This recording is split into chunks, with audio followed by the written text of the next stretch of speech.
Hello everyone, hope you all are doing well. So जी, आज का जो व्लॉग है वो शुरू हो रहा है सुबह फजर के टाइम से। जैसा कि आप सबको अब तक पता चल ही चुका होगा कि मेरे हस्बैंड जो हैं वो जब भी जाएं फजर के टाइम जाते हैं और वो फ्रेंच टोस्ट ही खा के जाते हैं। तो यहाँ पे उनका नाश्ता बना के मैं हो गई थी फ्री। और जब भी मेरी नंद आई हो ना, तो फिर उनका नाश्ता बनने के बाद हम लोग अपने लिए भी फ्रेंच टोस्ट बना के एसी में बैठ के खाते हैं। और खाते सिर्फ तभी हैं जब एसी चल रहा हो। तो बस जी, हम लोगों ने किया अपना नाश्ता वाश्ता। उसके बाद हम लोग गए थे सो। उसके बाद जब सुबह तकरीबन 10 बजे मैं उठी ना, तो मैंने अपने पेरेंट्स इन लोगों का नाश्ता बनाया है। उन्हें नाश्ता देने के बाद मैंने रखा है मीरब के लिए पानी गर्म होने के लिए, क्योंकि मौसम चेंज हो गया और बच्चों के लिए इतनी ठंडी काफ़ी है। तो मीरब को आजकल मैं गर्म पानी के साथ नहला रही हूँ। उसके बाद यार मैं भी अपना नाश्ता बना ही रही थी कि अचानक से इतनी तेज़ और इतनी मज़ेदार बारिश आ गई कि मैंने सोचा चले आप लोगों के लिए एक क्लिप लेते हैं मज़ेदार सी बारिश का। तो बस यहाँ पे बारिश वगैरह हो रही थी, नाश्ता वगैरह किया। उसके बाद हो गई थी रात के खाने की तैयारी शुरू। मेरी कोशिश यही होती है कि रात का जो खाना है ना, वो दोपहर में जितना बन सकता है ना, गैस जाने से पहले पहले मैं बना लूँ, ताकि मुझे शाम में काम कम हो। अच्छा जी, उसके बाद आज हमने बनानी थी ज़बरदस्त से सरदाई। तो मैंने सोचा आपके साथ अपने सरदाई की रेसिपी शेयर करते हैं। ये सरदाई बनाती है मेरी मदर इन लॉ, और वो बहुत मज़े की बनाती हैं। तो यहाँ पे हमने क्या करना है, 2 चम्मच ले लेने हैं खसखस के, 2 चम्मच ही ले लेने हैं हमने चने की दाल के, और साथ में ले लेने हैं 10 से 12 अदद बादाम। तीनों चीज़ों को हमने भिगो कर रख देना है एटलीस्ट कोई 5-6 घंटे के लिए, नहीं तो ओवरनाइट के लिए। ठीक है जी, इन चीज़ों को अच्छे से भीग जाना चाहिए। उसके बाद हम लोगों ने क्या करना है, इन्हें स्टेन कर लेना है। बादाम जो है उन्हें छील लेना है, और इसका प्रोसेस हम लोग करेंगे बाद में। यहाँ पे आ चुकी थी गैस। तो गैस आने पर मैंने खाना वगैरह दोबारा से बनाना शुरू किया, खाना वगैरह कंप्लीट किया, रोटियाँ बनाई, सारा काम मैंने कंप्लीट कर लिया था, ताकि जब तक हमने सरदाई बनानी है ना, बाकी सारा काम ख़त्म हो चुका हो। क्योंकि उसके लिए स्पेसिफिकली चूल्हा चलना है काफ़ी देर तक, तब मुझे था कि चूल्हा फ्री हो। ठीक है जी, तो यहाँ पे बस ना हमारा खाना वगैरह बन रहा था, और खाने में आज जो है वो बन रहा था आलू चिकन। क्योंकि काफ़ी दिनों से ना, मतलब दूसरी मसाले वाली चीज़ें, कढ़ाइयाँ शढ़ाइयाँ खा के ना, तो इंसान का फिर दिल करता है कि थोड़ा शोरबे वाली चीज़ हो। तो आज हमारा शोरबे वाला सालन खाने का दिल था, दैट्स वाई वी मेड आलू चिकन।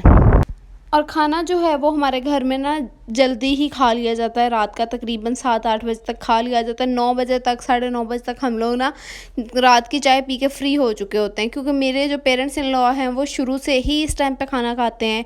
और मैं जितना टाइम हॉस्टल में रही हूँ, तो आप सबको पता होगा हॉस्टल की जो रात के खाने की टाइमिंग होती है ना, वो यही होती है 6 से 8 बजे वाली। तो इसीलिए ना मुझे भी आदत है कि मैं ना जल्दी खाना रात का खा लेती हूँ। इसलिए हमारे घर शाम को जब 6 बजे गैस आती है ना, तो रोटियां वगैरह पका के 7:30-8 बजे तक खाना वगैरह खा के 9 बजे तक चाय पी के हम लोग हो चुके होते हैं फ्री।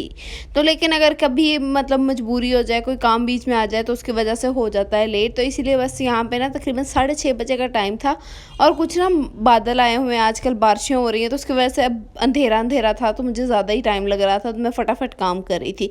खाना वगैरह रेडी हो गया था, तो हमने खाना खाने से पहले सोचा कि जो सरदाई है ना, उसको रख देते हैं पकने के लिए। सरदाई में हमने क्या करना है कि चने की दाल और खसखस दोनों को अच्छी तरह से इस तरह से ना हम लोगों ने कूट लेना है, किसी भी हमाम दस्ते वगैरह में डाल के, कि इसका दाना अच्छी तरह से ना ख़त्म हो जाए। ठीक है, ये देखें इस तरह का इसका टेक्सचर हो जाए। लाइट यहाँ पे चली गई थी, इस वजह से लाइट का थोड़ा इशू हो रहा था। बादामों को हमने छील लेना है, इसके अंदर हमने ना पानी डाल लेना है, और पानी डालने के बाद हमने इसको स्टेन कर लेना है अच्छी तरह से किसी मलमल के कपड़े से। ठीक है, कपड़े से स्टेन करना है, क्योंकि अगर स्ट्रेनर वगैरह से स्टेन करो तो उसका डिफरेंट इफेक्ट होता है, और कपड़े का इफेक्ट डिफरेंट होता है। तो बस यहाँ पे मेरी मदर इन लॉ बना रही थी, मैंने कहा चले आप बनाएं और मैं रेसिपी रिकॉर्ड करती हूँ, फिर नेक्स्ट टाइम मैं खुद बनाऊँगी, क्योंकि मैंने कभी खुद नहीं बनाई आज तक। ये हमेशा मेरी मम्मा बनाती थी घर में, और यहाँ पे मेरी मदर इन लॉ बनाती हैं। तो यहाँ पे जी खसखस को हमने अच्छी तरह से इस तरह से पानी डाल डाल के निकाल लेना है। साथ में 2 चम्मच ही हमने डाल देना है आटा। ठीक है, जो हमारे नॉर्मल घरों में आटा यूज़ होता है ना, उस आटे को इसी के ऊपर डाल देना है, डायरेक्ट नहीं डालना, मलमल के कपड़े पे ही डालना है। और फिर थोड़ा सा पानी डाल डाल के ना इसको अच्छी तरह से निचोड़ लेना है, ताकि इसके अंदर जितना भी असर, टेस्ट, चीज़ें हैं ना, वो सारी अच्छी तरह से निकल आए। ठीक है, फिर दूसरी तरफ जो बादाम हमने छील के रखे हुए थे, इसके ऊपर डाल लें थोड़ी सी चीनी अपने जायके के अकॉर्डिंगली, और इसको अच्छी तरह से पीस लें। ठीक है, चीनी के साथ आप लोग नमक भी थोड़ा सा ऐड कर लें। नमक से ये होता है कि बड़ा करारा करारा सा टेस्ट आ जाता है। सिर्फ चीनी हो ना तो इतनी वो अच्छी नहीं बनती। तो नमक और चीनी आप लोगों ने अपने टेस्ट के अकॉर्डिंगली डाल लेना है। जितनी देर में ये चीनी और नमक पिस रहे थे, हमने क्या करना है, ये बिल्कुल चुटकी सी काली मिर्च लेनी है, और इस जो हमने पानी वाला मिक्सचर बना के रखा है ना, इसके अंदर डाल देनी है। मिक्सचर मैंने कर लिया था सेपरेट। अब हमने क्या करना है, पैन लेना है, पैन के अंदर डाल लेने हैं 4-5 चम्मच देसी घी के। देसी घी डाल के हमने इसके अंदर डाल देनी है 2 अदद इलायची, ठीक है। इलायची डाल के इन्हें अच्छी तरह से पकने देना है। उसके बाद हम लोगों ने जो वो चने की दाल और वो वाला मिक्सचर था ना, वो वाला मिक्सचर हमने इसके अंदर ऐड कर देना है। मिक्सचर ऐड करने के बाद हमने जो बादामों वाला मिक्सचर है वो भी इसके अंदर ऐड कर देना है, और जितना हमने बनानी है ना सरदाई, उतने कप हमने इसके अंदर दूध ऐड कर देना है। हमने यहाँ पे 4 कप बनाने थे, इसलिए 4 कप दूध ऐड कर दिया था। और इसको अब हमने एक दफ़ा बॉयल दिलवा के पकने रख देना है, हल्की आंच पे, कम से कम कोई 2 घंटे के लिए। उतनी देर में मेरा सालन हो चुका था रेडी, और मैं खिलाने लगी थी उजान को खाना। तो यहाँ पे उजान को खाना तो उसने, मेरी जो बहन है उसने खिला दिया था। उसके बाद मैं आ गई थी किचन में, हम लोगों ने खाना शाना भी खा लिया था, चाय बन रही थी और साथ साथ सरदाई पक रही थी। अभी आप देखें सरदाई जो है ना, अभी तक थोड़े कच्चा टेस्ट आ रहा था, इसलिए आपने इसको 2-3 घंटे अच्छी तरह से पकाना है और चेक कर लेना है। जब आपको लगे कि इसका टेस्ट कच्चा वाला ख़त्म हो गया है और एक गाढ़ी हो गई है, तो बस आपकी सरदाई रेडी हो जाएगी।